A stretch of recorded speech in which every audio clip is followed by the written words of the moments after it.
Hey! Hello.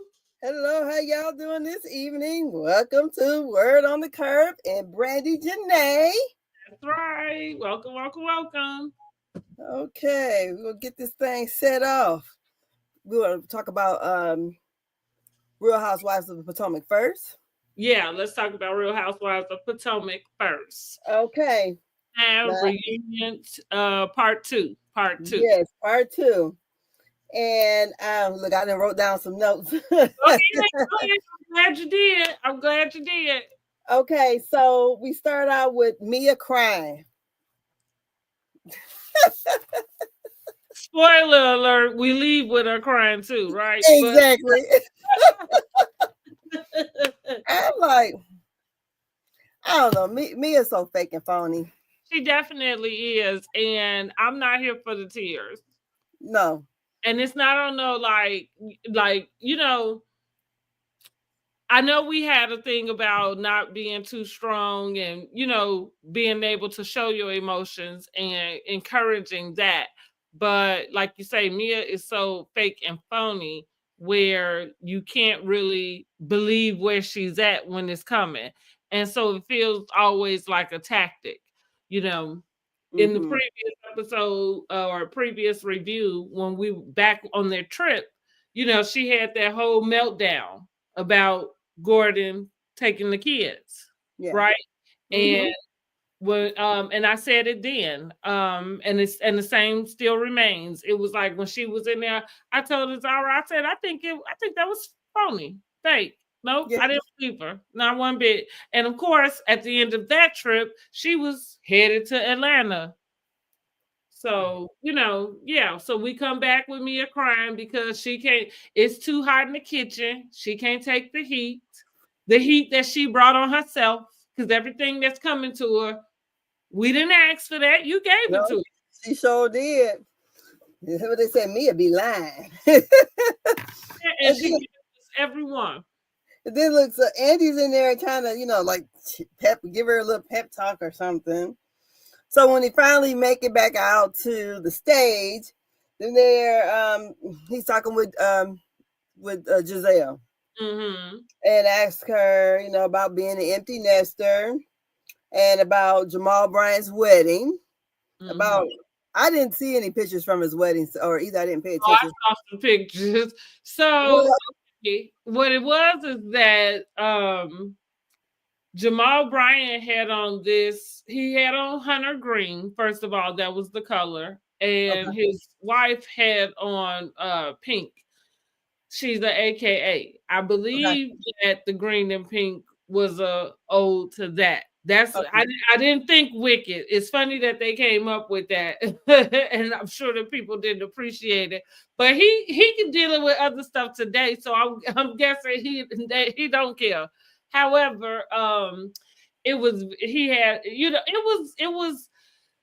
Jamal Bryant, it was over the top. So it was like a blinged out, hunter green, top. And maybe did he have ruffles coming out? Maybe. I think because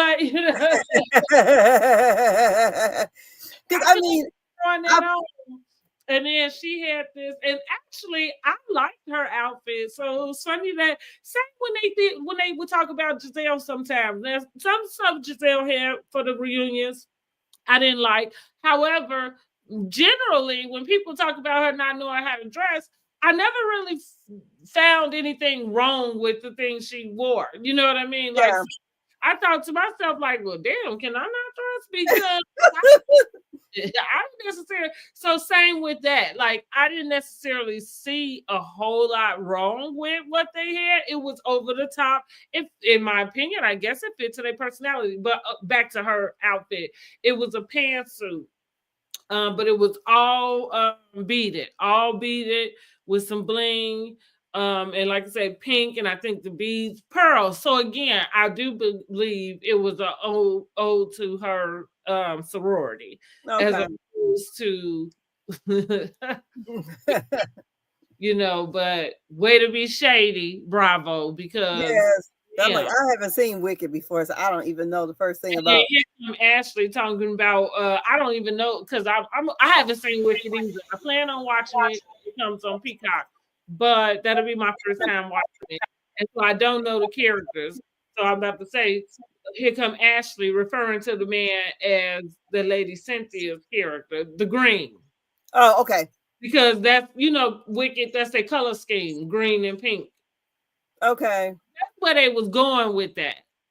Oh, because I was so lost. I And was like, okay. Giselle know better because she's an AKA also. Oh, So okay.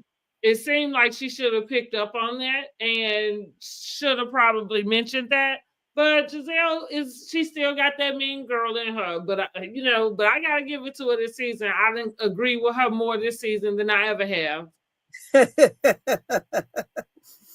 Okay, so then they asked about her relationship with the guy from the speed dating. We can, hey, we can skip past that. I found it interesting that Giselle kind of started dating the guy after they wrapped. Mm-hmm. That's the only thing I thought was interesting. It kind of is one of them things that you end up seeing. They let little stuff slide under the radar, and when I say they, I mean like the producers and things, because Andy seems to have. I would use the word punish or or have some type of retribution when these ladies don't share certain things. Uh-huh. And especially when they feel, finish wrapping something. Yeah. However, being kind of random and everything, I think I don't know, like I don't know how to see it, but like I say, I found it interesting that y'all pick back up after you wrap filming. Oh, okay. Then they go over to he asked Ashley about the boyfriend. And Now, she what you said they think went about? What you think about her saying? Um, he was upset about what Wendy had to say. because she said it was a lateral move. Well, I'm pretty sure he's probably not as well off as the older guy. Mm-hmm. I don't know. I mean, maybe because I guess she was being shaded. It's being shady, and I'm like, his friends watch the show. I don't know. I felt like it felt like a reach. Yeah. Then Like then they're back and forth with each other, this and that. So what do you think about when Wendy said that she brought up the what the blogger had said on the show? Well, it's funny. I laughed at Andy's reaction more than anything because I think I had the same type of reaction he did. Which, as soon as she kind of, kept pressing it, he's like, "That's the father of my children, my husband." He said, "Ah, okay, let's, like we're gonna move on." I had that same. I felt that same thing, and so I laughed because I feel like I knew how he was feeling in that moment. Which is, I get kind of frustrated when it's I can't remember which comedian used this term, but it's like selective outrage. Okay. And so it kind of irritates me when I see people do that, right? Dave Chappelle, wasn't it? Huh? Was it Dave Chappelle? No, Chris Rock. I thought it was Chris Rock. Okay, I thought it was Chris Rock, but I was thinking one or the other. It's one or the other. Mm-hmm. But yeah, that bothers me too, because here's the thing. Maybe you shouldn't say it about a person at all. Like maybe you shouldn't take it upon yourself to poke fun in any type of way, to somebody that you don't know. The end, hard stop. You know what I mean? Yeah. And it doesn't matter if that's your husband and the father of your children. You know what I'm saying? Like, so I don't know that the offense is any worse or better or different because that happens to be your husband. and she, said what she said. Now, are we, is the scale not level about what we're talking about? No. But at the same time, it's Ashley. Like I said, I feel like it was BS. I feel like I would like to see Wendy in these, especially now. It irritated me with Wendy to go there. Because it was like, you're always the smartest in the room at the table, but yet you go into these little stupid arguments like this. You know what I'm saying? Like that wasn't worth having it. And again, like I think I'm kind of, giving Wendy a little slap on the wrist too, because it's like one can't be outdo the other. Then if you don't want to say nothing about yours, don't say nothing about whoever it is she bring around. Like exactly. Yes. And it's so go ahead. So then we got Stacy. He goes to her, and she says she's not with TJ anymore. She didn't watching how he treated her at that party was hard to watch. Her family, this, blah, blah, blah, blah. And he also asked. He said she's divorced, and they did ask her about even though they didn't have, when her and TJ were together, if they hadn't really had sex, did they do other things? Mm-hmm. And then they, one of the fans had a question about her relationship with TJ, and they said it was given Kenya and Walter. So what you think? Listen, I mean, because we have a little bit of leaked tea, we're not sure if it's true. We waiting to confirm, but I'm not really sure what to think. I was listening just to listen and see. Like now, again, I found it interesting that her rebuttal was it included that she was, upset about the fans feeling like she had paid him. Yeah. And then for this to kind of be, what's being insinuated that is supposed to be revealed next week. I don't know who, you know what I mean? Like girl, she could have paid somebody else if she's on. Well, that's the truth, honey. Now, girl, because he got a whole gay face. I mean, his face just gives gay, and I got that from a gay person that said it's like, maybe maybe his eyes or something. Something about him just looks like it's. I don't know. He's not a bad looking guy, but he just don't look. I mean, I don't know. I just don't like he was interested in her. I'm just being for real. Well, if he was being paid, I guess he wasn't. You know what I mean? I feel like when we talk about Kenya and Walter, I feel the same. Like we watched them, and he didn't seem interested in her. Because he wasn't. She made like they was going to get married and everything else. With this one, like he did, and Kenya kind of did that same thing. Now, just me, I don't generally try. I kind of just don't dabble there. You know what I mean? Like with trying to say if it is or not. Yeah. I mean, I don't know. And I don't know, I guess like, cause I ain't gonna say who cares. I think she would like to know that information. But, I don't know. But at the same time, does he seem not interested? Did he talk to her rudely? I did on previous lives. I did kind of in the beginning try to speak up for at least the type of relationship they presented. Mm-hmm. Yeah, you know what I mean? Like he was supposed to be a Christian like.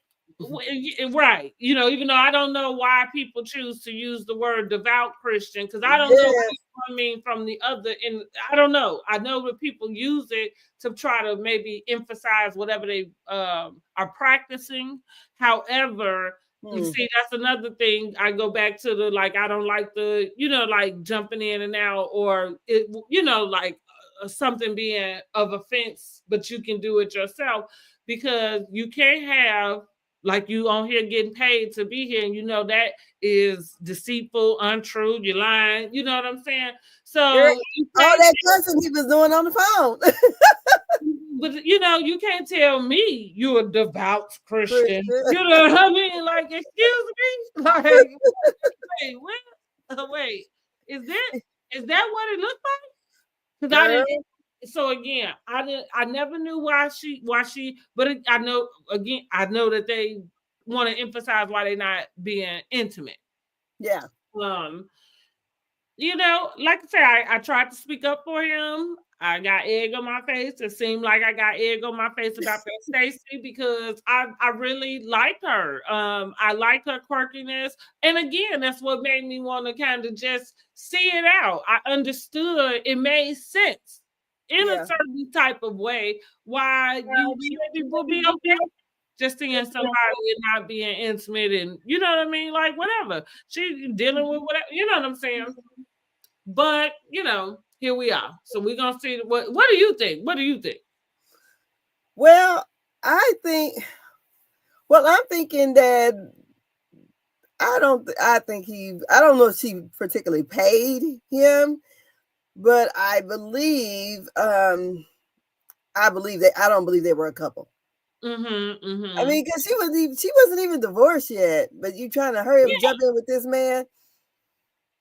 I think it was all for show, and she didn't have to do that. She could have That's just correct. Now that's correct. her storyline could have just been her divorce and her baby.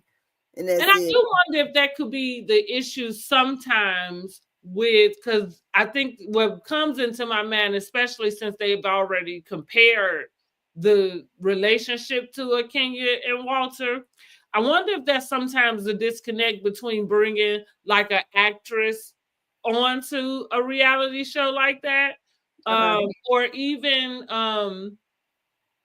like because she's not necessarily an actress, but she's a personality she a personality already. She's on QVC and you know what I mean. Like so, I wonder if there's an issue with when you bring people on like that because maybe they are coming into the situation. It is a job, but treating it like, oh, I have to present and act, you know what I mean, a certain way or whatever. But yeah, but I liked her. I liked her. Now I would like to see her get a second season. Maybe she will with all of this, so we can kind of get some follow up. We'll see how they go. But Stacey, please don't turn out to be a little Kenya. Don't be no little messy boots, honey. No, man. You are done with that part of the demonstration. Girl, yes. So then they go on and start talking about the fashion and the 613 blonde, because I didn't know what that was when they talked about it on the show. I'm like, what's 613? Here's another thing that irritated me with Wendy, but go ahead. So they talked about the blonde. They talked about Stacey's Whitney Houston wig, Ashley's bunions, Stacey wearing the same dress as Ashley that Vivian did, and what they talk about the blue Michelin tire outfit that Wendy had on. God, that was so horrible. That was so horrible. Oh, God. Look, no, I think the worst thing was that Kay's outfit with the shoulder pads to come up like that was horrible too. And then they talked about Mia outfits versus when she's with G or when she's with Ink. With Ink, she wears Fashion Nova. With G, she wore business attire.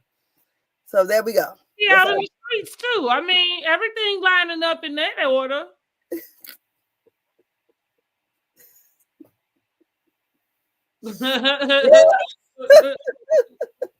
Girl, look, I felt some type of way when they were talking about Ashley Bunyan. I got one on my right foot, so I know what she said when she came in. By the time she was 10, I think that's when mine came in. But it is hereditary, and I know my aunt had hers removed, and my aunt said, knowing what she done, she said she would have never did it. She was too painful. Whatever. I said, girl, I just buy my shoes the right size and keep it moving. I heard of somebody getting it removed. Anytime you have surgery, there can be complications. But somebody had the surgery and died. Oh no, right? Yeah. It ain't bothering me that bad, honey. Okay. But when Ashley threw them damn feet up on that lady's counter, I said, bitch. Yeah. And I feel like that's where I was coming from with her coming at Wendy with that lame little thing Josh didn't like. Like out of everything, that's what he picked up. Like he didn't like that. You know what I'm saying? Like, yeah. It was giving that type of aggression and Yes. or not even aggression, but micro. There we go. Uh-huh. And so Micro. what do you think about Angie having to text Wendy about her blue outfit? Maybe somebody should have, but somebody should have stopped her before she left the house. Like, how did you talk about? I know I was given such and such. Like, was that the goal? Because And how did you leave the house then? so she thinks she's the fashionista on the show And now. when she popped out, they got on her about how she changed up her dress, right? That's what she talked about Yes. her like trying to express herself. And so I think that she does think so. I think Wendy wears some nice things. I feel like that season where that was going on was a bit much. She had a few things on that was like, maybe she was trying to find, that right mix. I think she Girl, I said she got that body done, and I thought, because the first season she came in. Mhm. Now I'm used to looking at her on Roland Martin. I used to watch Roland Martin. She would be on that, and I think I seen her on MSNBC. So when I seen her on Potomac, I'm like, ugh. I don't like my political stuff mixing in with my ratchetness. Because I Right. can't take you serious on your job no more. Mhm. So when she came on there, I didn't like her when she came on the show. I'm not even gonna lie. She came in too hot to me, and everybody dumb. She's the smartest one in the room. So I feel like she did that because, trying to, make herself feel better about herself. But I think she was inferior of the other women because you could tell she went and got her everything changed up the next season. Got her titties done, booty done, all that kind of stuff done. And that's the way I took it. And tried to dress better because I couldn't stand that damn hair weave and Well, can we be honest though? Who not gonna go get this together when they get on TV? well, true. I, But you know, she, I mean, like this should keep it real. Like, and maybe you won't go as far as doing maybe like ass done, titty work, whatever. But like, if you can go get your teeth fixed, you might go do that. You know what I'm saying? Like, if you could go get whatever, you might go do that because maybe you do want to be part of the aesthetic. You know. no, I don't think anything was wrong with the look getting it done. I Mhm. thought the way you're this professor, then you came in dressing hoochie. I thought, ugh. And then because I'm accustomed to her on looking at her on politics, and I'm like, why is she doing this? Because you're making your whole thing was that you're smart, you're a professor, this and that and the other. You got all these different degrees, and then you come back looking like a little Kim. Well, that's what Giselle had to sell. That's what Giselle was serving her that season. But I mean, so I agree. I agree. That's what I mean with Wendy though. Like, I just don't like how she teeters this line for me. And I agree with when she first came in. I was having trouble like knowing if I liked her or not because I love the fact that she is educated and like all of her accolades, like yes, black everything excellence. that way. I love it, but it Uh-huh. was kind of like you used it, like you weaponized it. That's not cool. You know what I'm saying? But maybe and I agree. Maybe you felt intimidated, so you wanted to take your seat at the table, not wait for the interesting thing is you still needed to be in. So it was like you ostracized yourself, but then you fought to, get in. Say there, yeah. Thing is To be a part of the clique. situation. You had no business being in the position you was in with Karen, quite frankly. You know what I mean? Like if we go back to the history with them, quite frankly, you should have expected it, or you should not have gotten so engulfed, to where that was the expectation. Because I feel like this lady been handing you her butt to kiss the whole doggone time. And being an elder, all of that, I think I understand why she fell into it. But I just always wanted to see her boss up, and not boss up on their level. But I mean, like, because that's the way you presented yourself, and so so I think right now she's found a nice balance with her dressing. Like I say, that blue, it was like, oh girl. But I think she seems to have found a nice balance. One that I haven't seen anything that I'm like, ooh, why you wearing outside of that blue? Let me stop. Outside of that blue, honey, that blue was like, girl, don't you ever. I'm like, yeah. I said, is this some African attire? What is it? I didn't know what it was. Mentioned that to say, like, maybe she had, done that, like, wore it for a designer or something. And I thought to myself, I said, well, maybe she should have said that on the reunion. But then I said, well, maybe not, like, because if everybody didn't like it, then just go ahead and keep that to yourself. Like, exactly. yeah, I don't know, honey. It was a no for me. So then he also brought up about Giselle buying the dress that Stacey forbidden her to get, or them to get, and then when she got it, then she ended up giving it to Wendy when she saw her taping the confessionals. I don't know. I didn't like the dress at all. I'm still trying to figure out what's the thing with the dress. Like, even when it played on the show, I didn't understand. I was like, and I like frilly, things and stuff, but I would have to see it on somebody to even imagine what that. It just looked like a lot of fabric. Yes, it did. It reminded me of the little girls wear the tutus. Mm-hmm. Kind of, that's what they put me in mind of. That type of fabric, but that's what I mean. A lot of it. Like, I don't see the dress, in my opinion, had no shape, form. Like, I don't know what it's supposed to look like on somebody. It's just like a lot of fabric. It didn't look flattering. Yeah, exactly. Yeah. So I thought to myself, like, well, maybe she was being nice when she said it would look good on her. Like, maybe she was just trying to be quirky and funny, but maybe she actually just didn't want anybody to wear it because it didn't look good. I didn't think the dress looked good. Maybe she did it so Giselle would buy it and look a mess. That's what I mean. Like, because I didn't think it looked good at all. And I'm trying to figure out I don't know. Why ain't nobody talking about that? Like,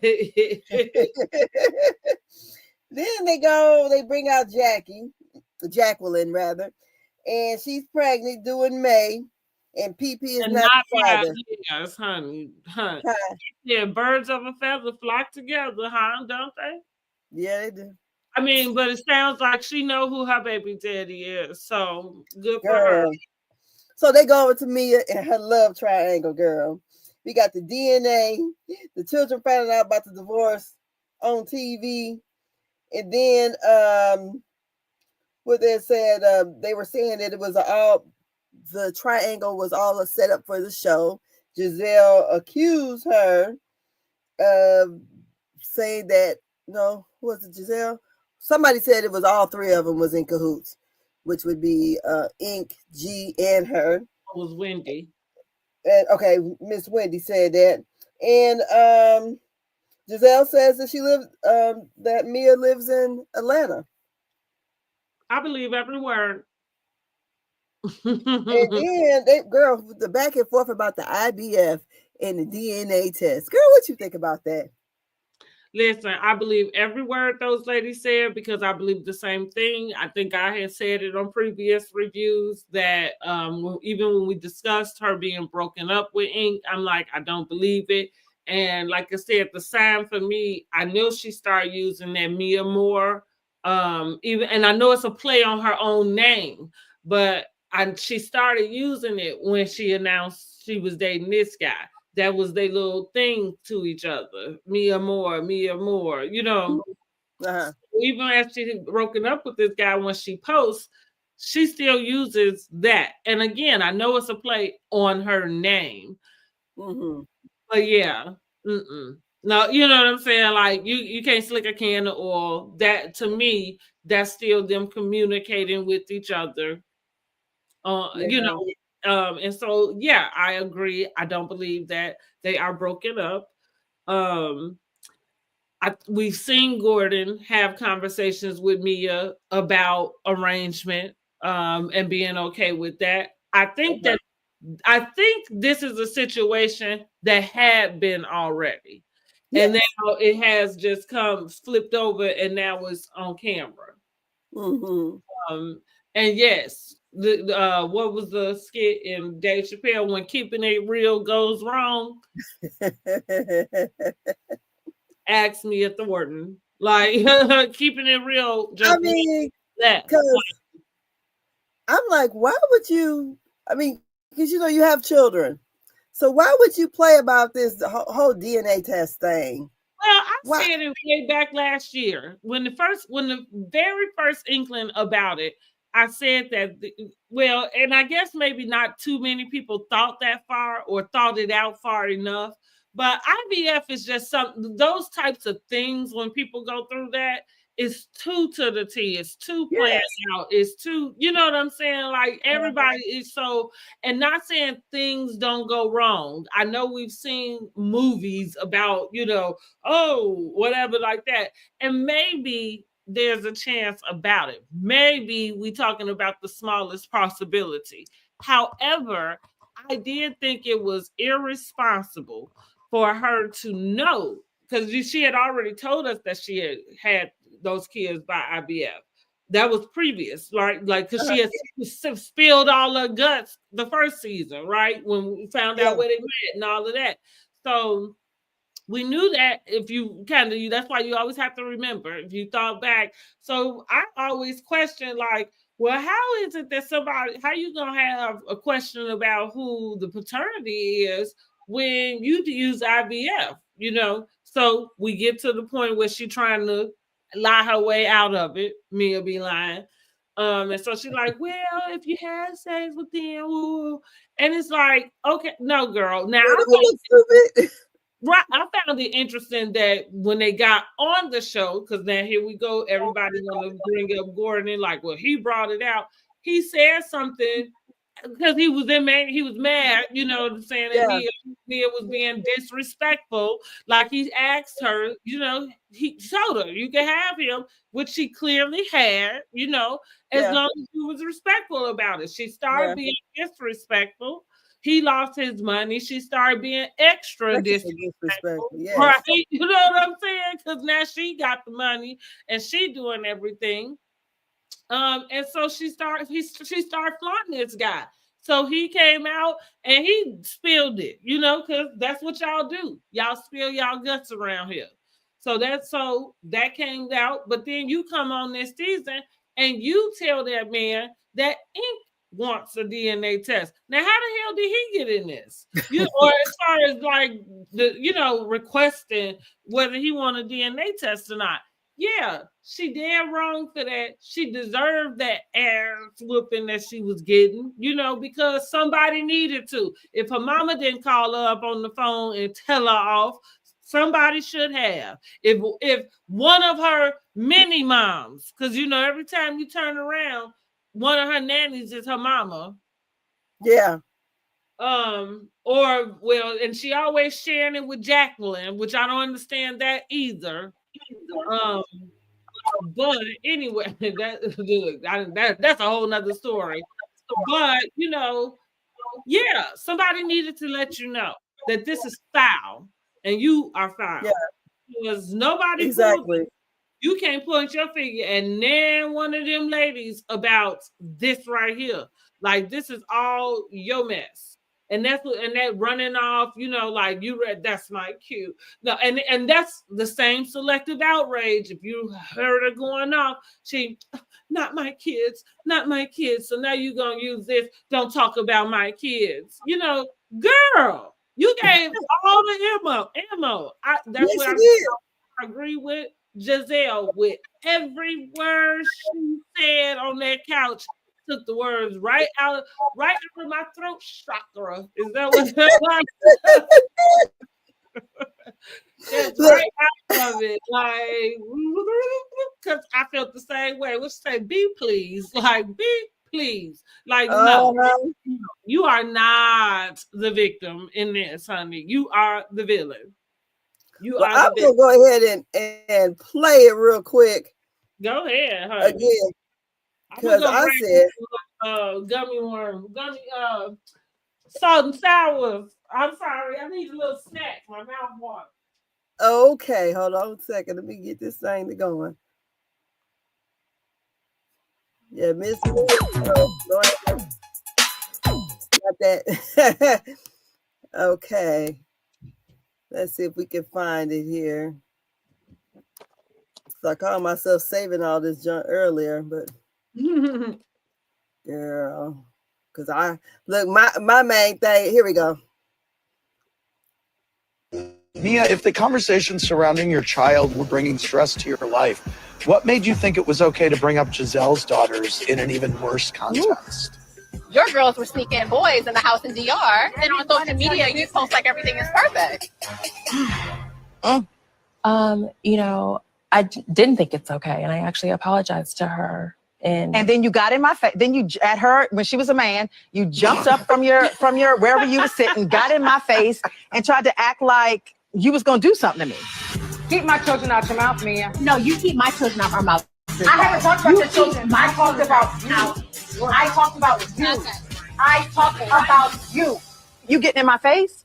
when was this? What's the show? At the end. No, this was at the Yes. end. Oh, At yes, the end it of the had, night. no, they did not show it. They didn't show it. They didn't So show that's it, but it because you happened. were saying that I was a terrible mother.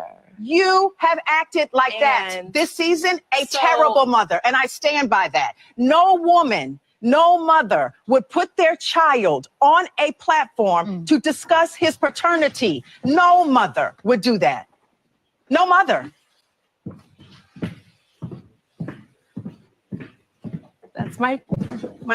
That's that's it. The truth hurts, I guess. I mean, Not my kids. it is No, what I it just is. don't get it. I don't do people doing and not being able to be accountable for their Thank you, Wendy. After all the she did, now you're gonna get up and walk away? Bitch, please. You know, it's really unfortunate. This is an environment where husbands and children should be off limits, and it's sad. We are going to take a break. We'll be right back. What you think about that?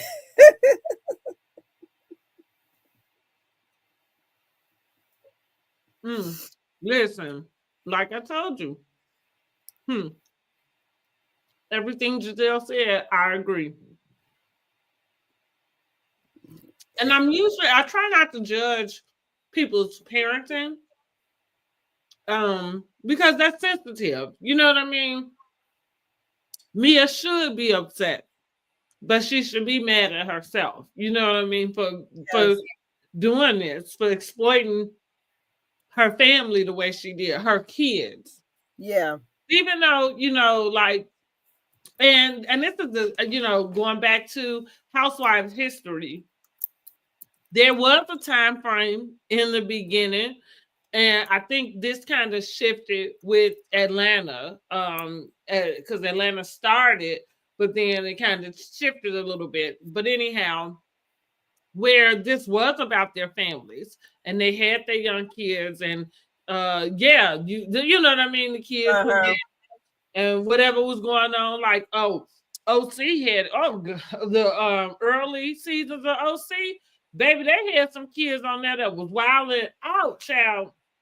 So anyhow, there was a time where the kids were a part of the show. This is before a lot of this social media type of activity we see today. And again, at a certain time frame as the show progressed, that kind of shifted. You see the kids, you know that they exist, and some of this is due to the kids getting older. But even as new cast members came in, it's just not a huge focal point per se. On including the children in a lot of things, you know what I'm saying? Yes. Like, so with that being said, you know, it's just kind of like I agree that the kids should always be off limits, like that. Like they just should. But and the difference here is that nobody attacked these kids. Like you let these dogs loose. You know what I mean? Because I mean, why did she bring up Giselle girls? I'm like, what? And even with that, you know, Giselle girls are teenagers. Yes. You know what I mean? Like if they and so and I think her bringing up like, well, like what is she supposed to post about that? That is exactly. not Instagram's business. And here we are because it's the same with you. We telling you some of that just wasn't even our business. Take us out the group chat, girl. Exactly. Like, cause you don't want our opinion. And we don't want to see this crying. I think that was a coward move she did. You know, she went live last night. I didn't listen to seen her and her husband. Yeah, funny. But you know what I found interesting? Nobody picked it up. I ain't seen nobody picked it up. What I seen everybody talking about, which is the perfect segue before we get, well, we know it ends with the conversation Eddie is having with TJ. We don't know quite what it is, so we're gonna talk about that next week. But that's what I'm saying. This is the perfect segue to Married to Medicine, because everybody was talking about Quad. Her post. Yes, I got it up here too. Let me put it on up there. Look. Yes, that I watched Dr. Heavenly's live today. And Quad was supposed to come on with her, but Quad was still shook about that. Hold on a second. Surrounding your child will bring was about the situation with Greg, and so she was triggered. And Dr. Heavenly, here, I'll play it. Here you go. See, this is you. You can be so naive sometimes. I'm not being naive. You can be so naive sometimes. You're not getting nowhere with that. So you gotta really calm down. What did I do? You know what you did. No, what did I do? Be quiet. It's your fault. Don't say shit to make me go off. It's not my fault. It's really not my fault. It really is your fault. I have an entitled to my opinion, Gregory. Your opinion makes no sense. Right now, I understand it's a sensitive time. You think you know everything, don't you? I'm looking out for the team. Well, you should look out for the team by listening to the leader of the team. I understand that you're upset. You know, you're making me hype. But it doesn't get to a point where you have to say I'm naive. Don't do that. Don't do that. I don't know who you think you're talking to. Be quiet. I don't know who you think you're talking to. Be quiet. Don't go. Stop saying stupid stuff. That's not saying stupid. You won't get the reaction that you don't want. Okay. How about that? Stop. Quad probably was right about a few things about him. Like what? See, this is. So, what you think about this? Well, let me ask you this. Do you think Quad had any business posting about it? I can see her being triggered, and I'm fine with that. But do you think she should have posted about her being triggered? I know Dr. Heavenly told her to just leave it alone. And that, you know, because Dr. Heavenly said they were on the phone all night, or she talked with, I ain't gonna say on the phone because it could have been in person. But the reason why she didn't do her Patreon, but she did like 7 minutes of it, but she went live for about an hour on YouTube. But she said that her and Quad talked basically all night. And about that's why, because Dr. Heavenly was almost crying tonight. And she said, because normally she tried to make things funny. She said, but none of this was funny. And she kept apologizing about inviting them onto the show. She said, even though, you know, all of us had courted her, but she said, I'll take that. She said, because she said, well, she should, because she was the most vocal last season about Sweet Tea, and we hadn't known necessarily what took place as far as during filming, you know, any of that. But Dr. Heavenly was the most vocal about, yeah, she got to come on here. Like, that she get married. You know what I'm saying? Like she produced them. And then I said, you know, I'm like, and so maybe these are good things, at least for Dr. Heavenly to experience as well, because, you know, like now you got to really kind of reevaluate how you moving, you know, like, because you either going to be a creator or you going to, you know, be the talent, man. And so she also stated that with this, with Sweet Tea and Greg, that how she really, she's, even though I don't really particular, have a relationship with her, she said, but she, after watching that and seeing that, she said, you can't help but feel sorry for her. I was like, me watching that part of the that clip and watching it on play out on the show, and I thought, because at first when he was talking to her about her wanting to run up on King, I go, and she's talking about she had military combat training. I'm like, girl, please, whatever. That's a whole fit man, because I don't think she can get with Dr. G, to be honest. Let alone get with King. But watching that, it made me feel a certain way about, watching this girl go up there and him kind of, I don't know. Yeah, and I'm like, damn, because the stuff, it ain't. I've called it. I've said Dr. Gregory has little man syndrome. Yeah. That is what his main problem is, which, I mean, outside of how that mass, comes out with everything, but that's his issue. And I feel like he probably got a little pissy, and none of this is right and okay, but because he has little man syndrome, he got irritated with her because her talking about, it wasn't gonna go that far. Like, she really kind of said it like, I'm gonna come and save you. You know what I'm saying? Like, exactly. Exactly, because what Dr. Heavenly has said in a live, was it last week or 2 weeks ago, that when she was running up there, she had told them that Dr. G is the breadwinner and that she has to go and fight King. She's going to use her military training because her husband is older and he can't be fighting because he's a doctor. I said, this girl done lost her fucking mind. Because you even notice, well, let's go back. Let's start at the beginning. Let's get out of this. So we start with Married Medicine. They're still out there in Key West. And it picks up with King and Dr. G being into it, and King's running up to Dr. G. And Dr. G is backing the fuck away. So you got Sweet Tea running up there, Quad's running, trying to get to them, and he breaks loose and go over there. Then after that happens, you have the scene is Toya's walking along drinking. You got Phaedra and them over there praying over Sweet Tea. Oh my God. And let's just mention Contessa, because and then Phaedra speaking in tongues. But that's what I mean. Let's just mention Contessa, because Contessa is gonna make sure she do whatever she can to be wherever the stuff is going down at. She is gonna include herself. She is gonna come in and be the loudest person.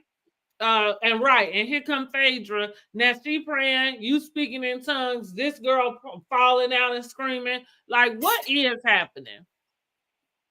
Girl, so I'm like, and I agree with Simone. I don't think God chose Phaedra. And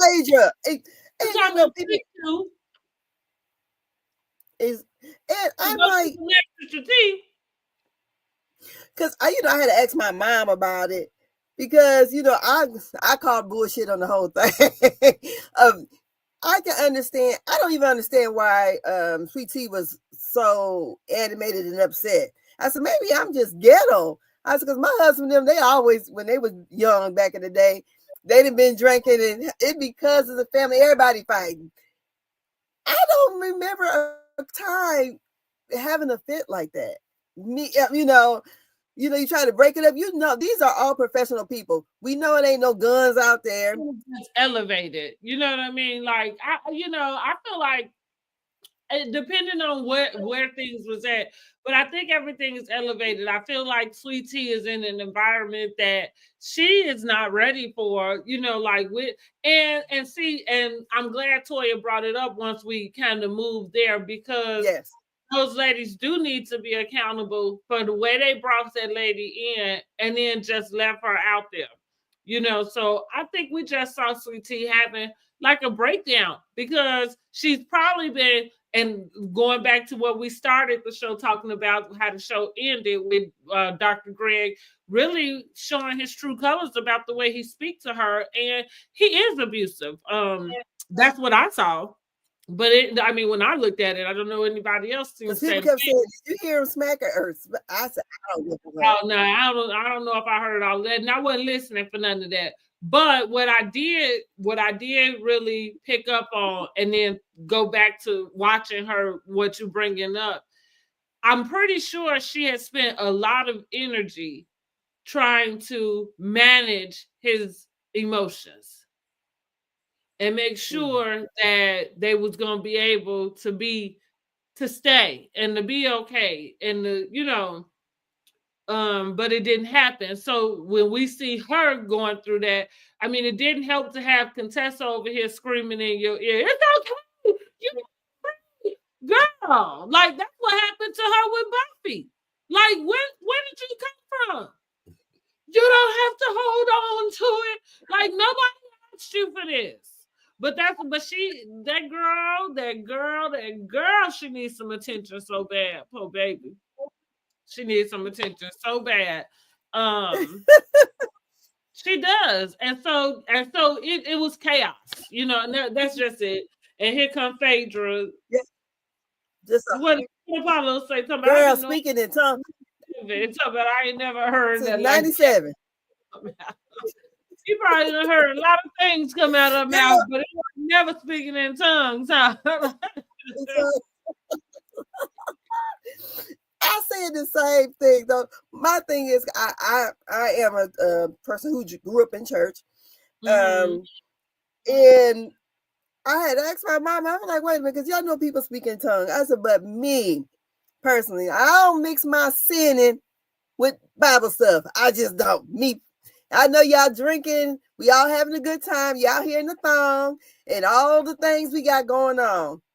Now, okay, you try to calm her down, maybe say prayers, but to go as far as I said, ain't no Holy Spirit in that. Ain't no Holy Spirit. It been invited in. People go, well, yeah, and that I don't, I grew up in church too. I don't, because I feel like it's all relative. Because some people is different than others, but that's exactly my experience. Is that there's a different way in which you invite to come and speak tongues, and it doesn't happen that way, and so it does feel like here we Phaedra, like makes a mockery, because at the same time, as I said already, you can't be both. You've been and even with that, and it may be years later, she may be feeling like, oh well, it doesn't matter. We don't know the whole story, whatever it is. But that big of a lie that looms over her head, you can't just go on and not feel like anybody's worth any, explanation. And then tell me you walking around praying over people in tongues. I said it'd been more believable if it was Dr. Jackie.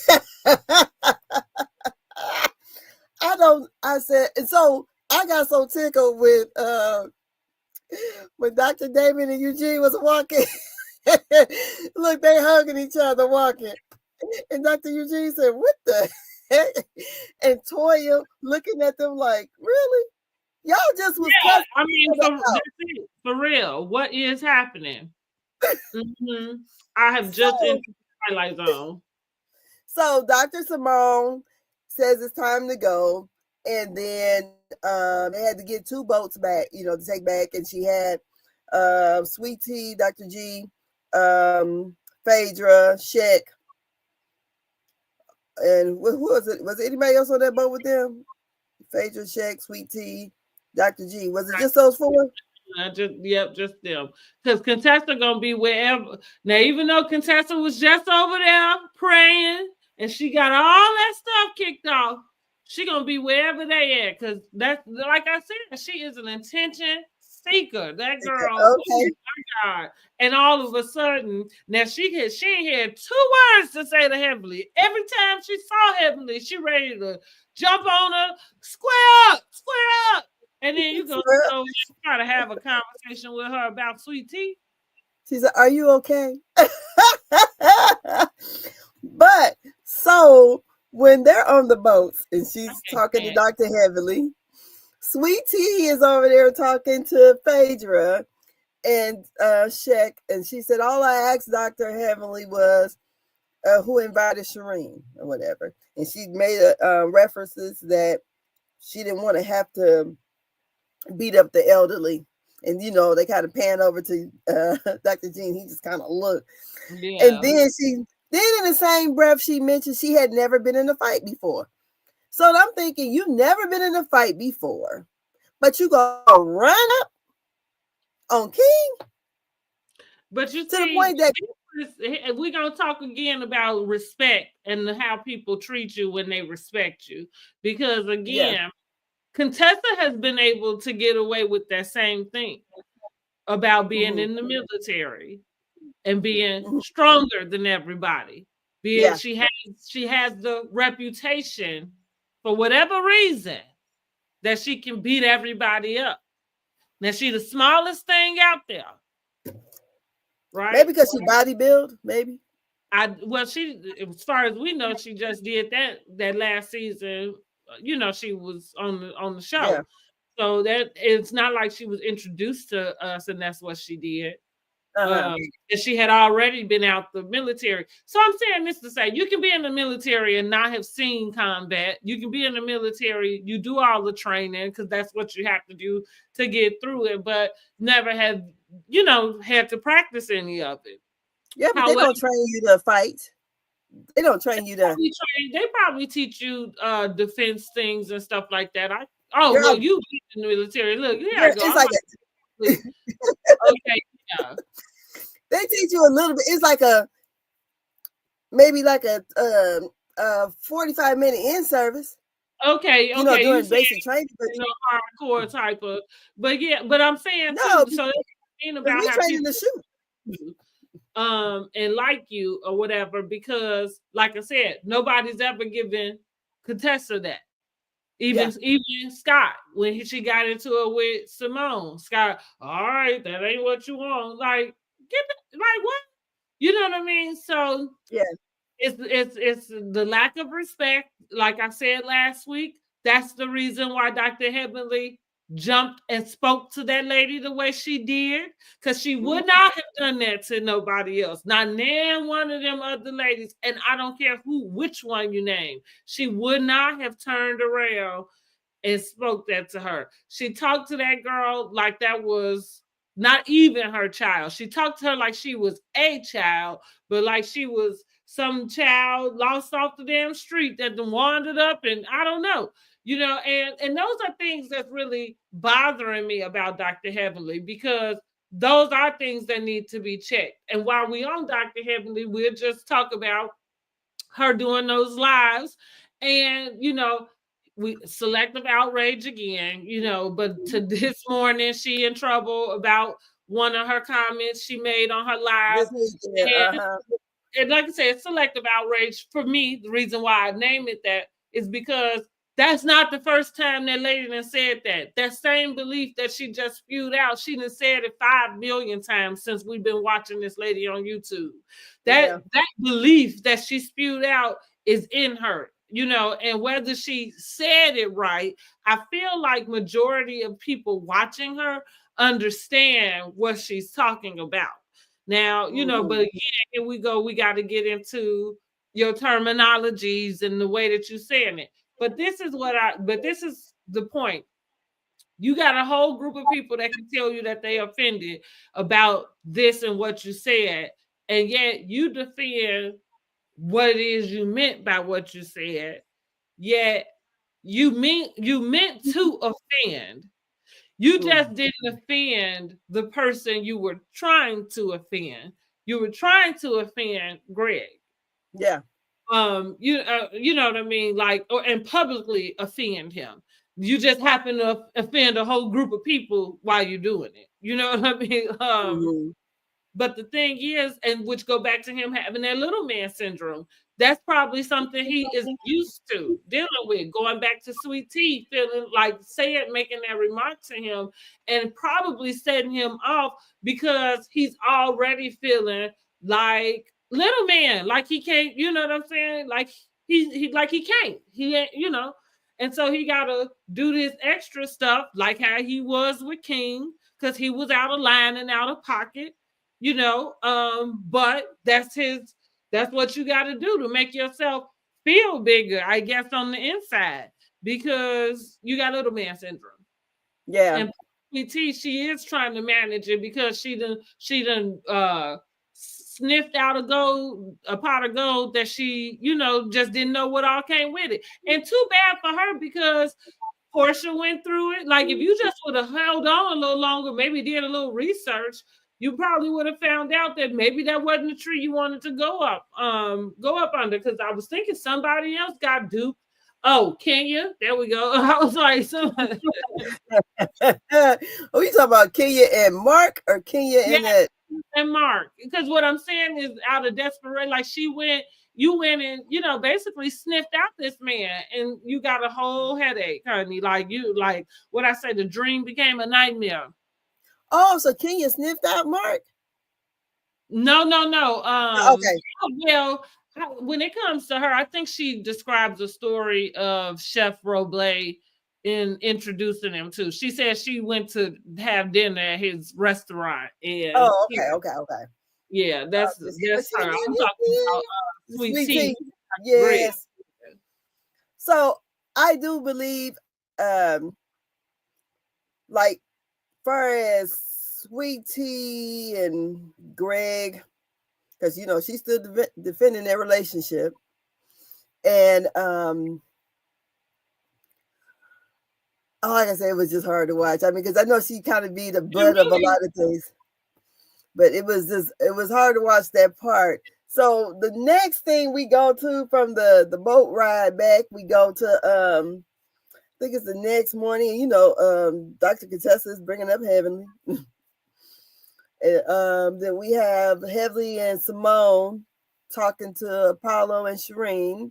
We got Dr. Jackie and Phaedra making her grand exit. But I want to say this about Phaedra, Apollo, Shireen, Shek. Dr. Heavenly was not trying to break the fourth wall this evening. She said she apologizes about Quad, but Phaedra, no. She said because, and from what I understand, is that Phaedra and Apollo was trying to find a way for him to get on that show and for him to do that trip. The whole thing was when it backfired because they both agreed no funny business. And when she decided to bring his friend, which I've seen in another person's live talk about Shek, and they said that they went to college with him, he was into, you know, the other type of women. Okay. And then Dr. Heavenly said it again tonight. He and the white women. She said nobody believed that him and Phaedra was for real. And then even to the point that Toya had asked why they were on the beach, was he gay? Okay. So they said no one really believed that. But she was saying, far as the stuff between what all went down between them, she said the reason why she apologized to Apollo because she said she felt responsible because she did invite him, but she had no idea that Shireen was coming. She said, you can say I invited him because that's what it's shown. She said, Phaedra knew everything, but she said she knew that he was not bringing his wife. You know, so Phaedra said, because, you know, he run everything through me. So when it came to that, and when because that's why Dr. Heavenly said she was so happy that he does not at this point, huh?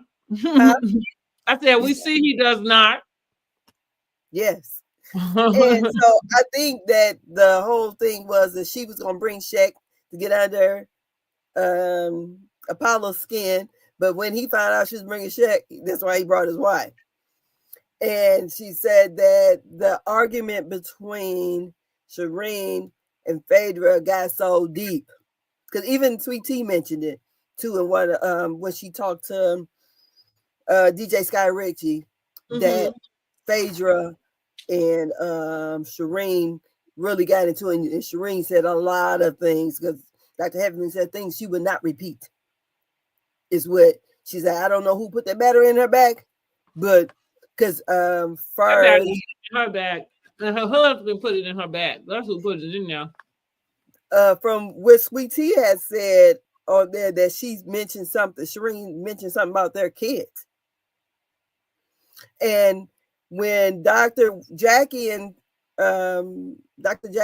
Phaedra are talking, and Phaedra said that she kind of blamed Dr. Jackie, and Dr. Jackie was like, from what I understood, you knew he was coming. And she said, I don't know Apollo very well. You know, she don't know Shireen. And like Dr. Heavenly was saying, she said, Apollo's a felon, or, a criminal. And she said, look like Shireen fight for sport. She was like, and she wasn't getting into it. And one of the reasons she did apologize for really going off on Sweet Tea, she said, but she was so goddamn nervous. She said, because she had no idea all this stuff was going down. Oh, well, she better say something, because that's exactly what I was saying. It's like, you had no business talking to that girl the way you did, the way she went off on her. Said like, she was so nervous. I would be still trying to whoop on her ass if I was Sweet Tea. Like, she said, thank God I failed. She said, because I don't know if we would have actually got into it. She said, when her husband came over there, Dr. Damon thought for a second that Sweet Tea had hit her because she had fell in the water. But going back to Dr. Jackie and Phaedra, I thought, Phaedra, really? How you going to blame Dr. Jackie on this one? And this is something that you and Apollo cooked up. Because I'm so interested to know if he's going to be following her over there to Roa. And then go back to Dr. Heavenly. Like, you need to give it up. You're going to do one or the other. I don't know what, just because Dr. Heavenly is giving it, I don't know what to believe, Now, what I thought was interesting, it looked like she was probably recording when she was. She said she did. Okay, yeah. So, but like I said, even as I was looking, I'm like, here she go. You know what I mean? But it looked like she was recording. Yeah, she said in her live last week or whatever, she said she was recording, and she do got it all on film or on her phone. But I don't think because Salt Lake City just cussed that lady out about recording them on her phone, and I guess these people don't even care, huh? I guess not. I don't know. Then so we got Phaedra leaving with her grand exit, which I thought was tight. She did it, I saw she looked cute when she left. And but I just thought Dr. Jackie was not to blame for her misfortune. Definitely. So what do you feel about I feel like she probably, you opened up the door for that. I think that lady Shireen has been trying to get into the same room with Phaedra since she met Apollo. And Phaedra has been paying her dust. So she thought she would ambush that lady. And that's, to me, that's it. And I was going to make another point about Dr. Jackie, Shireen. Oh, shoot, I can't remember. Whatever. But yeah, my only thing was that, like, if Phaedra really, because it seems like the network or whomever, the powers that be, kind of favors Phaedra because she didn't even have to come to the reunion, but she still can be on Roa. And so they were saying, like, if she really didn't want Apollo on there, he would not have been there. Because I said, because she the one brought him in the first place. Well, Apollo is her story. So it, like, him being there is not foreign. The people who we questioning is Shaq and maybe Shireen, whatever her name is. But yeah, I mean, if she would need something. Yeah. She's on that show and there's nothing. You don't have any connection with the ladies. You know what I'm saying? So I'm not harping on how he got there at all, to be quite honest. Like, who invited who? I agree that she would have to know, because I don't think he's signing releases and things behind her back. You know what I mean? But now his wife, maybe so, because that's his wife. You know what I mean? Yeah. We saw him say that she wasn't coming, but like I said, she must have changed her man, because I'm sure she has been itching to get in the same. Like, you could tell by the way he ain't thinking about you. Nobody was even talking to her, because she could have stayed right out of it. That's the same thing we say about Sweet Tea and Quad. Like, they telling somebody that one is jealous of the other is so silly, because like, why would y'all have a problem at all? And all of this, like, he cheated on her while she was pregnant with her second son. I feel like that's false. We watched Atlanta Housewives. Mm-hmm. But that's what come and spin the truth again. So now you got everybody running around.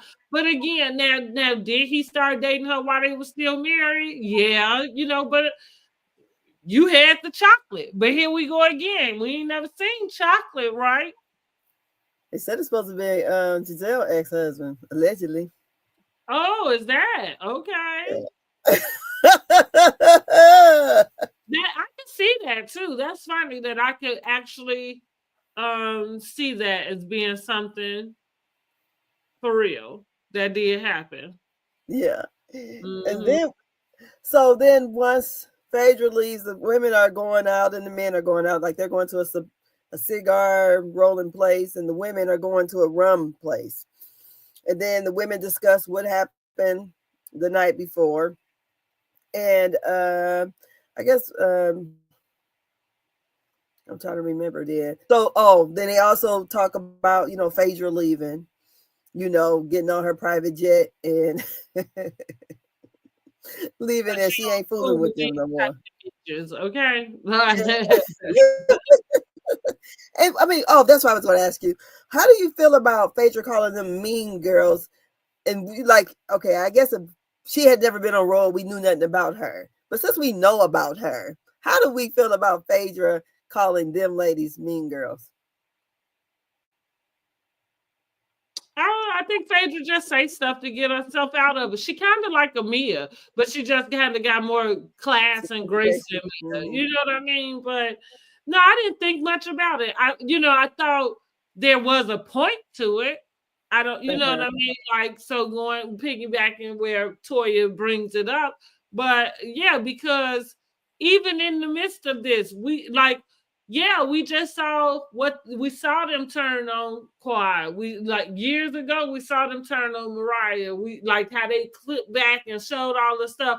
Dr. Jackie and Heavenly. It's a wonder they've even gotten to where they was at, because Dr. Jackie, as we saw once upon a time, didn't even consider this lady a doctor.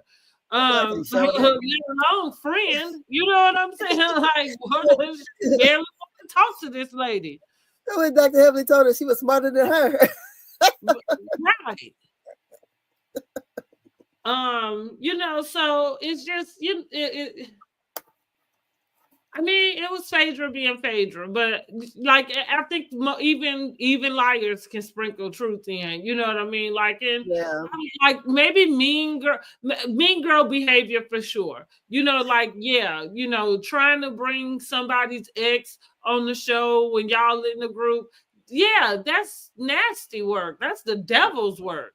Yeah, but the devil's work was when she brought Quad to Sweet Tea's bachelorette party. All of it was the devil's work. I'm like, okay, because the thing is, they was trying to create a situation between Quad and T. It didn't make sense. Yes. Mean. You know what I mean? Mean. So she called that right. Now maybe I'm saying, like I said, that they have mean girl behavior. Again, it's part of the show. Like some of the stuff you sign up for, but no, some of it you don't. You know what I mean? Like again, yeah, some of it get real low blow. Yeah, I'm like accusing Dr. Eugene and Toya of orchestrating Anila's break-in. Yes. Like it gets nasty. I wonder why she did that.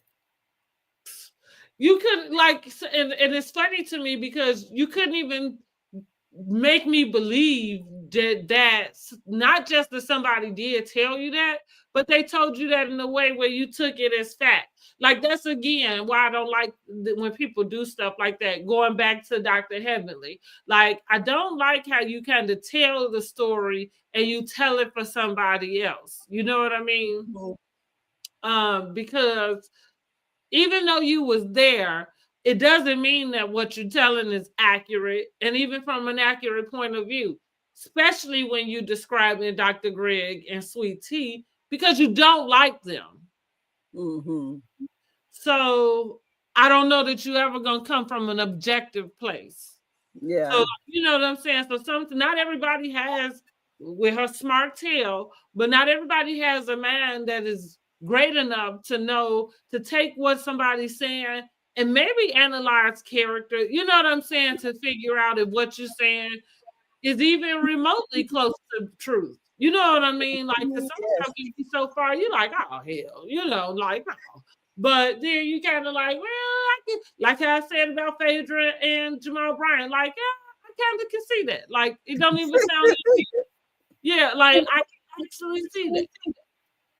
Yeah, so then back to how they was dressed for their wedding, like Phaedra get all extravagant and shit, you know, like so I could definitely see that. Yeah, that's why I couldn't believe her and Shaq. I'm like, this don't seem like a match. I feel like it was just story. I think it was just story. I do. I think Phaedra knows that she has to have something, which is going back again to why she would agree for Apollo to come. Yeah. Mm-hmm. Okay, so then we get past that, and then they're getting ready for their last night there, and they have the lemon glass bowl, whatever it's called, and everybody's dressed in yellow. Mm-hmm. And so we get to Toya basically calling all the women out on their shit. As she should. And I do agree with Toya wholeheartedly because, I mean, some things, you know, we like for entertainment, but, you know, because it's not our life. You know, I'm going to go back again and I'm going to blame it on Kenya, even though Kenya ain't got nothing to do with Married to Medicine. But what I'm blaming on her is that formula, that nasty streak, that mean stuff that end up being ushered in. It kind of like, and if you've been a Housewife fan for these years to watch the evolution of those shows, that's when her coming in, her and Portia season coming in. Yeah. Even thinking about the reunion where, Lord, it lives rent free in my head. I don't condone violence, but I was happy that it happened. I can't even.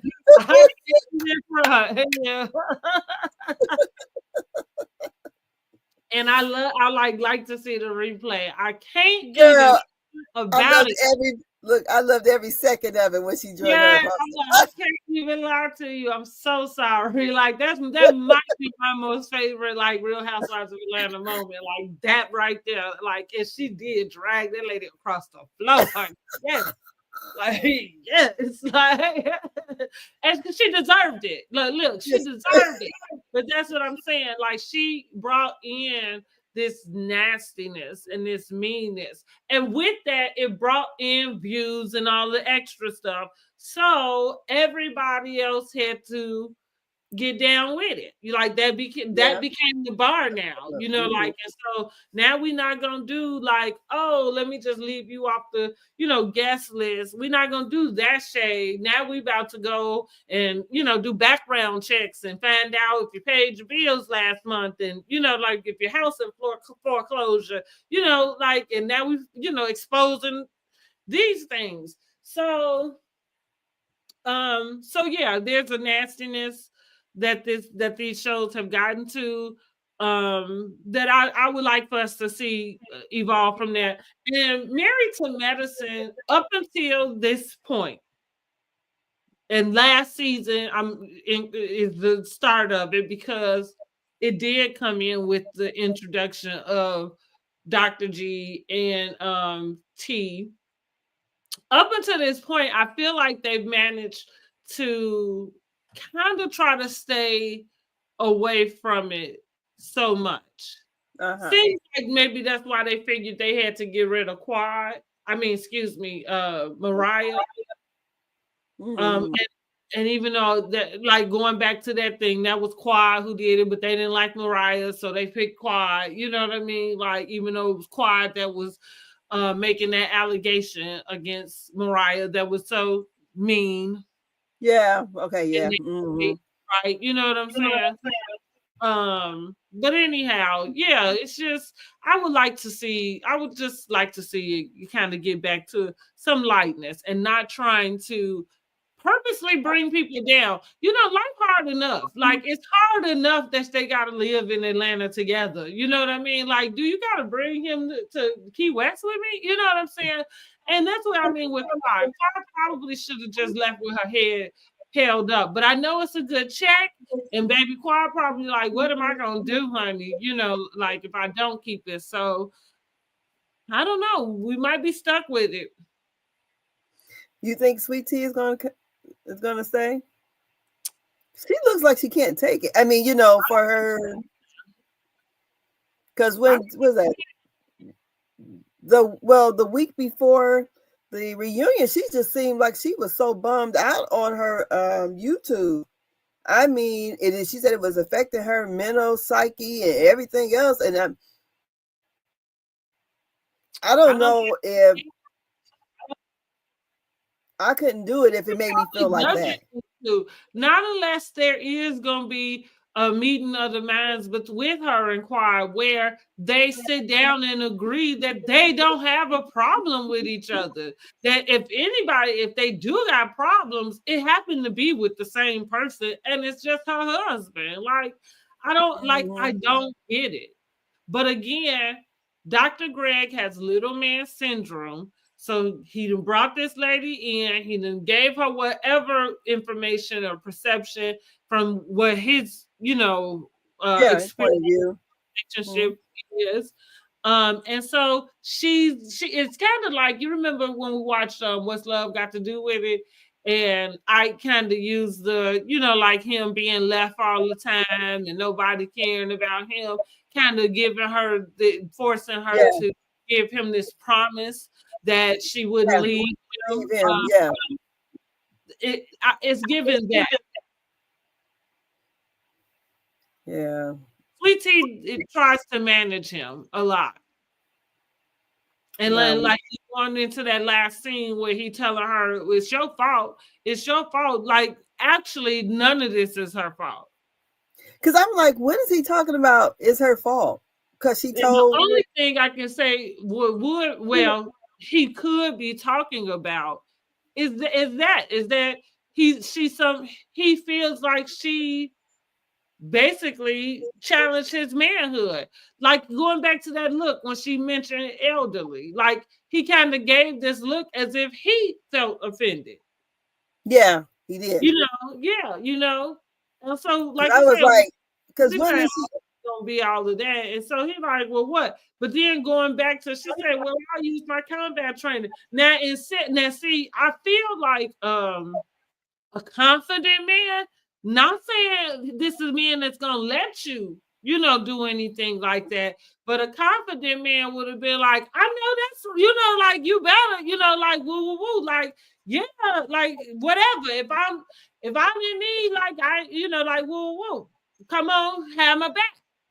And I'm not saying that is like he will want you to, but I feel like you talking about an insecure person, and especially dealing with this little man syndrome. He knows that it's him that's supposed to protect her. And so now he's feeling, because of course you got this imbalance between a man and a woman. So that exists. Like, how you finna run up on some man? So now he's gonna have to protect you even further. You know what I mean? Yeah. So his manhood was attacked, and so he attacked her. That's it. That's it. That man got little man syndrome. He got to be like, what, 5'5"? I don't know. He look like he's the same height as Dr. Damon. Well, I was gonna say Dr. Damon looked small too, but he looked a little bit taller than Dr. I mean, a little bit tall. Dr. Damon looks a little bit taller than him to me. But I know Dr. Heavenly said she's like 5'4". I would imagine he's probably about 5'8", 5'7", 5'8", somewhere in there. Well, here's hoping. I think also, remember when they're on the beach arguing, and after they get King back and separate the men, Sweet Tea is still over by King. And remember, Quad tells her to go by her husband. I'm like, what is Sweet Tea doing? Confused. Now let me ask you this: at the end, when they're having the conversation, they started off the lemon squeeze or whatever they're calling that, with asking the question like, how do they feel about exes on the trip? How did you feel about them having that conversation that way? Like, did it feel like, I don't know, like it felt like what is the point of having this conversation at this point? You know what I mean? Y'all done already invited the people. I think because moving forward, I think they're well, as we see, I think they're going to be Sweet Tea is going to want them to pick a side. And well, that's what I mean. So I don't know what having a conversation about how do we feel about exes joining the group. I don't know why that was necessary to have at that point, because it just seemed like, well, y'all a little too late for this conversation. Like, they're here now, and now y'all because they're already there. Now you got to figure out what y'all can do with it. Yes. Because they're definitely not in a place where it seems like they can really be around each other. And I think... No, for sure not. I feel like he is... well, they're probably both the same. Because Quad got in her feelings. That's why she act the fool. Yeah, I feel like it's both of them. Yeah. Yeah. So then, they kind of feed off of whatever trauma they had together. I don't know, but I know that Dr. Heavenly said from here on out, it's the King, Quad, Sweet Tea, Greg situation all the way to the end. Oh. Yeah. Yeah. I mean, and just how the group, and somebody asked on her live tonight, how did they ever recover from this? And she said the best we could. I don't know how this is going to end up, but it's already they iced out Greg and T. I mean, that's it. The one of the issues they said was Sweet Tea, when she gets animated, she put her hands on people. I'm not really fighting, but pushing. That's what they get for going to get this girl. Yeah, like y'all brought her. Yeah, so they I was listening to a Spiller Boy, and he was like, you know how he said, be careful what you ask for. He said Married to Medicine was doing just fine, but the people thought we needed somebody younger to bring in a younger crowd. He said when you get young folks, you get stuff like this. You know, even though Toya and Mariah fought, and Miss Lucy was hitting her in the head with the purse. Right. But I feel like because TV is not polished, like at all. No, She's just not polished, not in life, and definitely not enough for reality television. And she don't seem like somebody who picks up quick. You know what I'm saying? Like going back to, I think I said this last week, she is determined to be different from those ladies. Like that is she, with everything she got, she's determined to be different than them. And that's going to be to her downfall, because some things you probably need to take a few notes on, and that could, you know, like how to behave in this world, you know, and this world meaning the reality TV space, you know what I mean? One thing about that kind of irritates me sometimes with people, because I'm a person that probably beats to the what is the saying? Drum to your own drum. To the own drum. I'm probably a person like that. I probably do my own thing a lot. But I feel like you gotta know, going back to being intelligent, you know, and smart, you have to know when to get information from other people, you know, like, and take it in, like, and use it, you know, like when it comes time for you. So that's where Sweet Tea is just, she's not gonna be on this show and no other show. Like, no Traders is not about to call her. Like, she's not about to go do anything. I don't know why Jamie is. Well, maybe she'll stay on YouTube. But if they don't ask her back to Married to Medicine, we ain't gonna see Sweet Tea again. Oh, we might see them on Marriage Boot Camp. Yeah, or couples therapy, one of those two. But we won't see her again, and and I think that's fine. You know, like again, they had no business going to get that lady in the first place. It's funny, you know what I mean? Like, as soon as they met her, like, you know, and again, kudos to Toya for telling the truth when the truth needs to be told, and saying it to people's face and not hiding behind anything. You know what I mean? Because that was mean. Y'all did, like, what y'all did was freaking mean. And we're not just going, because we in this world where y'all self-producing. That's the thing. Dr. Heavenly, you went and got that lady. And then, like I said, then y'all just dropped her. That's cruel.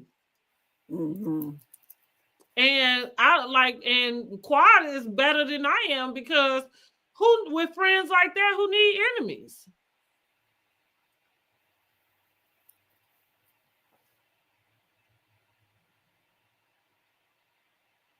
Well, you know, the thinking was, and this is what Sweet Tea said she was told, and kind of what Dr. Heavenly was thinking, where they were trying to get rid of Quad. We know that. We saw it. No, we're not talking about them. We talking about the powers that be.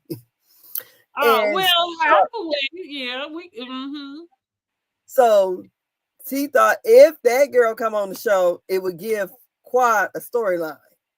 Then that only way that they could be there if Quad is still there, you know. So then that wasn't true though. They could have been there without Quad being there. See, that's what I'm saying. Like y'all literally created a problem. It would, and that's the thing with, because there was never a problem between Sweet Tea and Quad. You know what I'm saying? The issue is with her ex-husband. That's who she divorced. She didn't have no issue with her. Tea. So Sweet Tea said she came on the show to help Quad stay on the show. So she can pay her house payment. See how that don't even make no sense? Simply y'all kicked her off that trip and subsequently off the show because we didn't see her again until the final episode. So yeah, you didn't give quite a storyline. She wasn't there for the story. Girl, she was in there fixing them wigs. Right. Because she didn't come in the beginning either, did she? I mean, it was very little. Yes. And again, their gripe always is the same with Quad. So, like, even though Quad is there now, and again, I just don't know what's wrong with people. Like, you have to know a person for their works. You know what I'm saying? Like, Quad only messing with y'all because y'all did, try to get her fired. She still don't fool with y'all. Not like that. But I guess they determined that they really don't like Sweet Tea, which is why they turned on Sweet Tea. Girl, Jackie ain't ever forgot her calling her a bitch. Fuck you, bitch. And Jackie, Jackie needs to speak up too. She being a little mean girlish too. Like her, it's funny I say heavily done tainted her with her little, her bad attitude. Girl, no, Jackie always been that way. You're probably right. She just keeps it, because she's so professional and all, so she likes Heavenly because Heavenly say what she want to say. I like nice nasty, like, because I like smart nasty. You know what I'm saying? Like, I love it. So yeah, give it to me. Like, I need your man to be up here to even catch the shade. Yeah, exactly.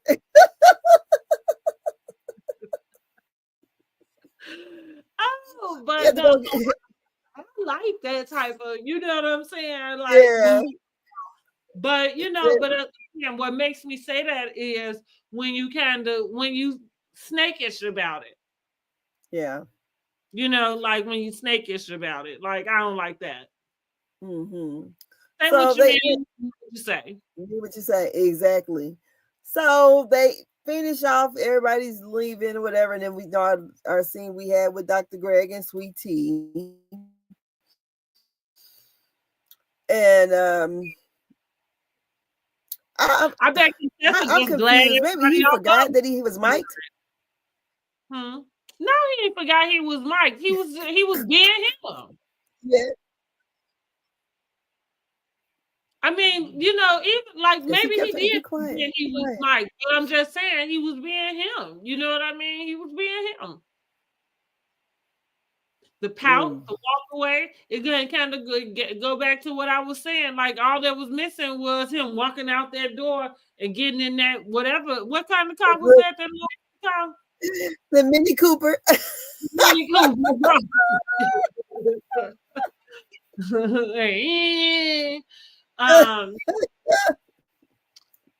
Listen. I don't know. So I was going to say, so how would you rate this episode?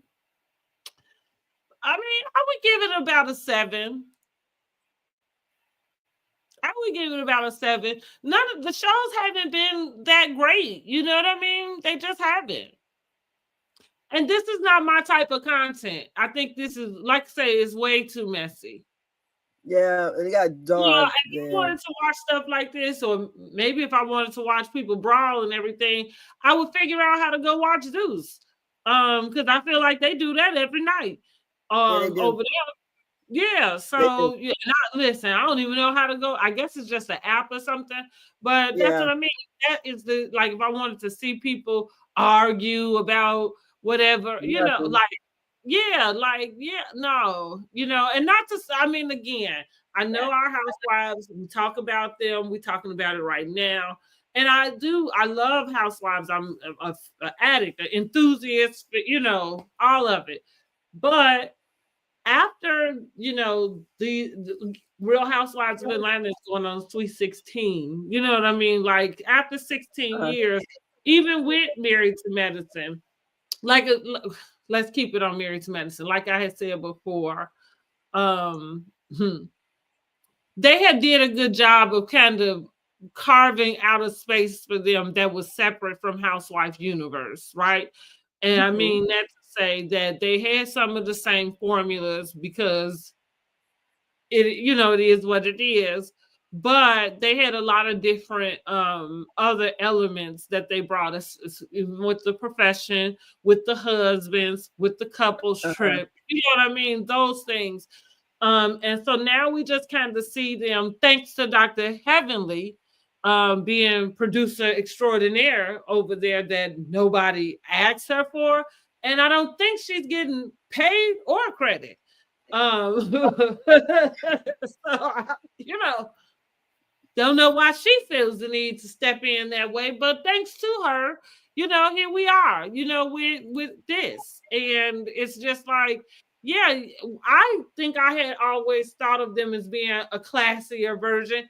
Funny enough that Phaedra comes over and tries to downplay you. You know what I'm saying? And like I said, with Phaedra, she need a reality check, because at the end of the day, that was the best group of women you could have had yourself on another, television show with, as far as accolades and being in this and being able to move in the same rooms and spaces and move like you in that particular way professionally. That like they damn sure was better than them girls over there. But like they said, and I have to say this is true.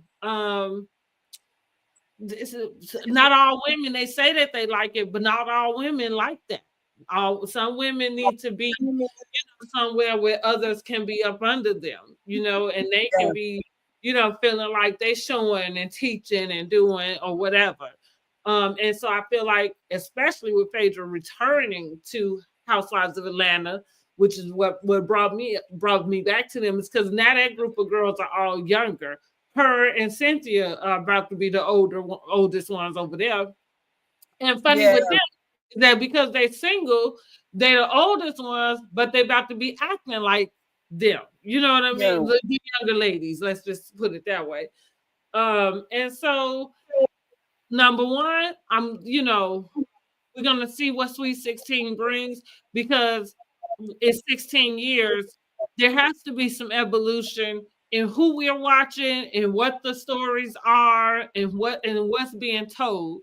And even what everything looked like. You know what I mean? Like, it does need to represent what's happening in Atlanta today, and not 16 years ago. And same with Married to Medicine. But like I said, I feel like Married to Medicine always had their own carve out. And so they really had done a good job with that. They went straight when they went and brought Dr. G and Sweet Tea back in. That's it. I know they had been shopping around to get somebody else. They could have kept shopping. They could have brought Audra back. I liked Audra. Exactly. I like the Audra too. But yeah, it went downhill with T and Dr. Greg. So I wouldn't. Everything is performing as well as they wanted it to, or maybe they thought it should. And I feel like Potomac's reunion has been better than the whole season. Yeah. And that's the first, you know what I mean, for any reunion show, to be quite honest. But that just goes to show you, just how dead and dud the season actually was, as far as giving us anything. Yeah. Because everything that we do, we're discussing, outside of Mia and all her shenanigans, but everything else really has been kind of like not even stuff that's been on, on the season. Yeah. Yeah, because Giselle still mourning her dad, and that was her storyline, and becoming an empty nester. All of a sudden, when the camera stopped rolling, now you dating some guy. And that's the complaint with Giselle. Like, more people do want to see a personal story from her. We'll see. I guess the ones that don't want to give a personal story, they'd be the ones that always be the pot stirring. But I was watching keep people out your business. Yeah, I was watching the new was it the new soap opera with Mhm. Beyond the Gates? Right. You know, Karen. Well, girl, the daycare was running, so I couldn't really do nothing. I'm gonna go downstairs and rewatch it. But Karen got a guest appearance on there. I saw a clip last night that she was gonna be on there. Yeah, I saw I was that. like, oh, look at Karen over there. But yeah. Well, you And see that they asked for about 6 months for her, honey, to serve 6 months. yeah, because she had 4 DUIs. Mm-hmm. Mm-hmm. Yeah. Not house arrest, but to do jail. I feel like if you got 4 DUIs, it probably is time. Like, Yeah, and I do agree that I don't know where she is. She did not word it like it's a rehab. It seems like wherever she's at, you made sure to make it very comfortable. I don't think people learn lessons when they're comfortable. No, they don't. They go out and do it again, but I don't. 4, doggone.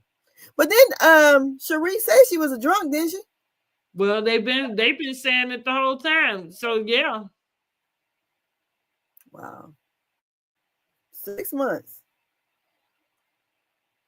Well, maybe she.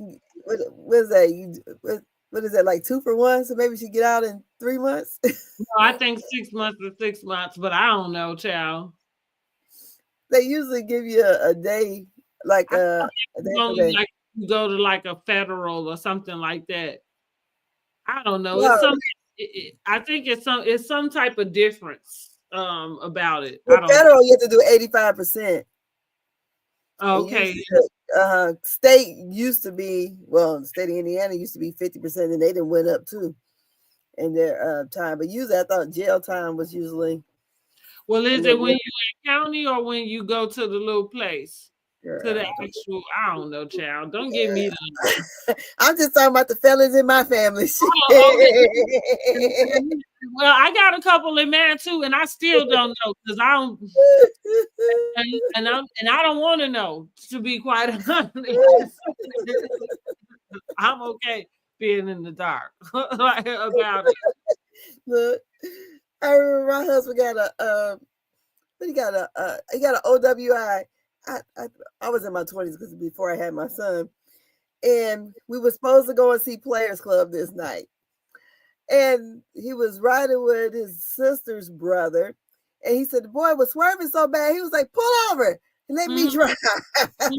So he said, no sooner did I pull off, he said the cops pulled him over. So he called me because I'm waiting for us to go out to the movies, and he calls me, and so I had to go down there. I just went down there and got his property. Let me go get his wallet. I said, because this is on a Saturday. So I went down there, and the guy at the jail was some white man, like, like the sheriffs or whatever. And he looks at me, he said, I know you. I said, no, you don't. He said, yes, I do. I said, no, you don't, because I ain't never been in no doggone jail. He said, yes, I do. He said, your name is Angela? I'm like, yeah. I'm like, you don't know me. Turns out I hadn't seen this man since I was probably about, I don't know, 13 or so. It was my friend is mixed. It was her uncle, but he is bald at the time. I said, he said, yeah, I don't got no hair now, but I didn't know him. I said, shoot, I'm looking at the brown suit, sheriff outfit. You know me. Please, no, sir. You don't know me. Look, that's one report that's good, because my criminal report, I ain't never been in no trouble. So yeah, but it was so funny with my husband when it happened to him. He was like, dang, I just pulled over, and got in so I could, because he said his sister's brother was driving so bad. He said, shoot, I thought we was gonna get in an accident. And long and behold, as soon as I take off, I get pulled over. I said, well. I think I must have been like 23 or 24. So my husband's probably like 26 or somewhere like that. But well, Miss Kern, I feel sorry for her. Time. Because isn't she in her 60s, 60 something? Yeah, 60. Yeah. At least she's 60 something, maybe 2, 3, somewhere up there. Yeah, you too old to be going to jail. I mean, but like I say, she's gonna have to, and they're gonna have to send her to a real rehab. Because even though I don't even know if, like I say, they're gonna have to send her to a real one, because even as early as them taping that reunion, she still was saying she doesn't have a problem. She got her lawyers in court trying to argue about her misuse of pills. And my thing is, I don't really know what the hang up is, because I'm not I know what it is. Damn. It's funny that they came, because I'm finna say, why is she so annoyed about being maybe an alcoholic, but wants to press me maybe abusing pills? But now I know now, because of the way people view it. It's a difference in the way people view addicts that are taking, and she talking about antidepressants mixed with alcohol. But anyway, I just so she's supposed to be on the antidepressant because of her parents. Yeah, right. Being depressed, and yeah. And so she, it's just kind of like, girl, and they done went all the way back to what happened to her when she was in college. You have been out of college for 3 decades. For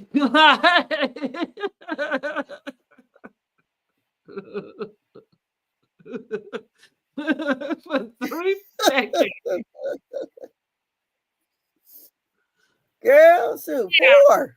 To tell nobody about their trauma and how long it stick with you, where it go. I'm not saying nothing of that, but I'm just saying I am not going to have a conversation with somebody in their 60s telling me that they make decisions, that's harming their life about something that happened to them 3 decades ago. I can't be involved in that type of foolishness. Like, yeah, sorry. And I don't know, maybe that sounds harsh. I don't know. Oh, shoot. Do we have any? When is she supposed to get us? No, okay. I had nobody commented, because I asked, nobody commented, just stand in the bushes. I had my question. Huh? I said not stand in the bushes.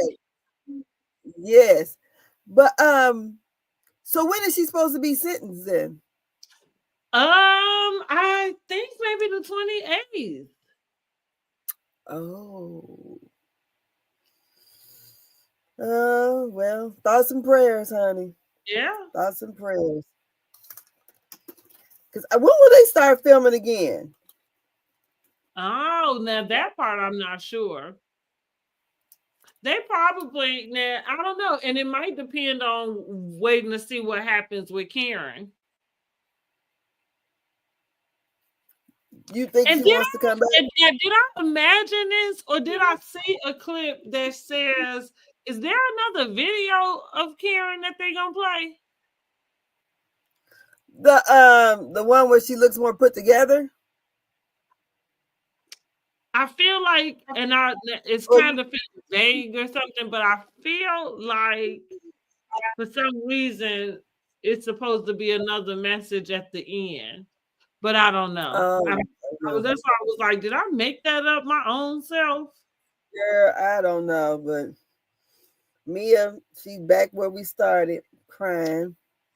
Well, she didn't coerce Gordon to get on live and to go on there and make sure he convinced everybody that he just said what he said because he was hurt and he didn't know how to take it, and it's too late, Mia. Like, but here we go again. Like, you ran out of the reunion, you didn't let this man come so he could speak for himself, but now you want to go on your live.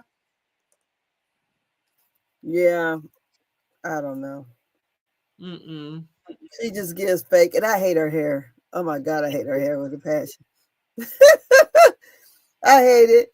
And Wendy should have had her lace front better or something. I can see the line.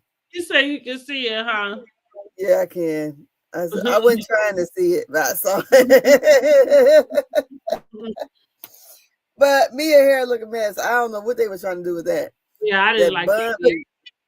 I was like, was that supposed to be like a French roll type, not French roll bun? I think it was supposed to be like soft waves and maybe like a bun into a bun, like kind of giving like maybe that 60s or something type of look, but I didn't like it. I don't like it because whoever did it didn't do a good job.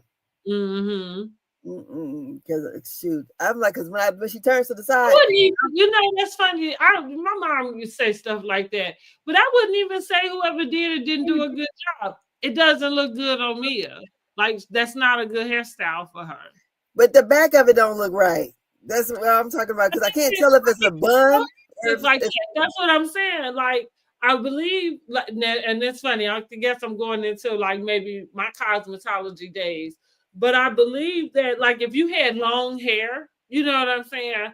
Like, if you wanted some waves, they wouldn't, you know, like they wouldn't just go stop. So you would have to have something that you did with the rest of the hair. So yeah, it probably a bun in the back. You know what I'm saying? Just kind of bunned up, rolled up.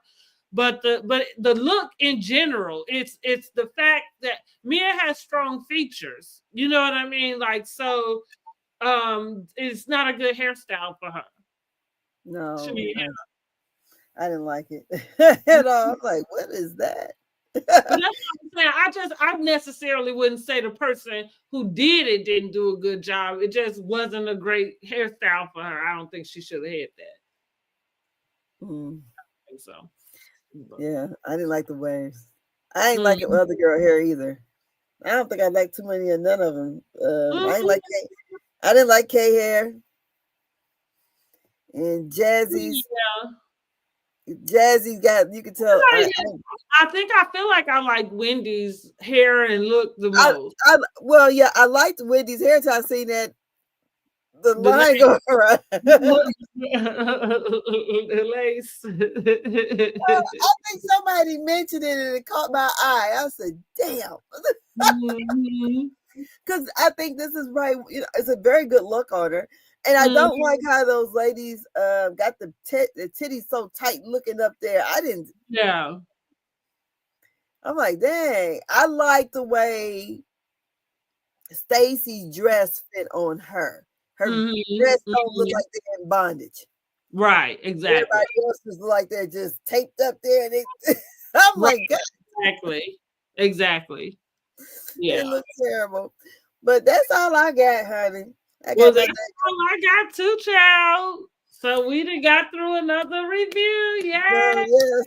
Thank you, Jesus, honey. I hope.